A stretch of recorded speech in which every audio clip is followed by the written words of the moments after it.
Une boisson aux couleurs ambrées. Santé à la vôtre. Des notes gourmandes avec des arômes de pommes cuites. On sent le miel, le fruit confit. Exactement. Ce groupe de clients découvre aujourd'hui à Paris un apéritif normand peu connu du grand public. Le pommeau de Normandie est au calvados, ce que le pinot des Charentes est au cognac. 3/4 de jus de pomme et 1/4 de calvados. Un apéritif normand plus fort que le cidre, mais beaucoup moins répandu. Ce qui m'a vraiment marqué, c'est le goût de pomme, mais ce goût de pomme non sucré tout de même, mais pas le goût de pomme trop sucré. J'aime bien le calva, donc je retrouve le goût du calva, mais en plus léger. Donc pour l'apéritif, je trouve ça sympa. Dans cette distillerie artisanale de la Manche, on produit du pommeau de Normandie depuis les années 50. Les pommes sont pressées à l'automne, puis le cidre doit fermenter pendant 4 à 6 mois. On a un joli cidre là cette année là. Oui, ça va être top.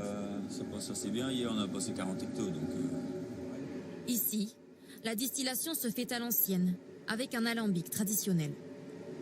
Le cidre arrive dans cette cuve, est chauffé via ce chaudron. Sous l'effet de la chauffe, l'alcool est transformé en vapeur. La vapeur passe dans cette colonne de refroidissement et ressort à l'état liquide pour être une eau de vie de cidre qui deviendra le futur calvados.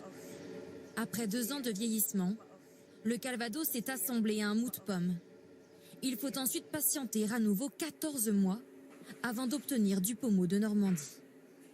Une technique inchangée depuis des décennies. Le pommeau voit le jour pour la première fois dans les années 40. Mais sa commercialisation n'est permise qu'en 1981. Malgré tout, le produit ne séduit pas. On ne peut pas se comparer encore à Pinot, par exemple. Pinot qui fait ça depuis 30 ans, ils font leur ratafia depuis 30 ans. Nous, on commence. Et puis on travaille peut-être avec un produit qui est plus sensible que le raisin.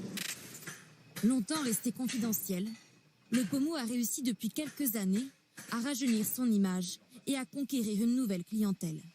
Ça a pu avoir une image un petit peu vieillissante de par sa consommation principalement locale. Mais aujourd'hui, voilà, on le retrouve dans les belles caves à vin parisiennes et pas que, dans toutes les villes de France. Dans son restaurant, Laura Grandin fait partie de ces Normands qui ont relancé l'apéritif local. L'avenir du pommeau de Normandie, c'est le cocktail. Pour celui-ci, du pommeau, du cidre, du jus de pomme et du sirop aux fruits de la passion. Et la touche finale, une petite rondelle de citron vert. Une recette qui séduit des consommateurs plus jeunes, plus branchés. J'avais jamais essayé sous forme de cocktail, donc voilà, j'ai tenté l'expérience et franchement c'était excellent. C'est vrai que même moi, étant jeune, je pensais que voilà, c'était mes parents qui buvaient ce type d'alcool. Et même moi, j'ai été surprise voilà, en dégustant des cocktails, mais même en dégustant le pommeau, qu'on peut encore redécouvrir ce type de boisson. Le pommeau de Normandie tient peut-être sa revanche. Ses ventes ont progressé de 3% en 5 ans, y compris à l'étranger. Une saveur de pomme, à déguster bien entendu, avec modération.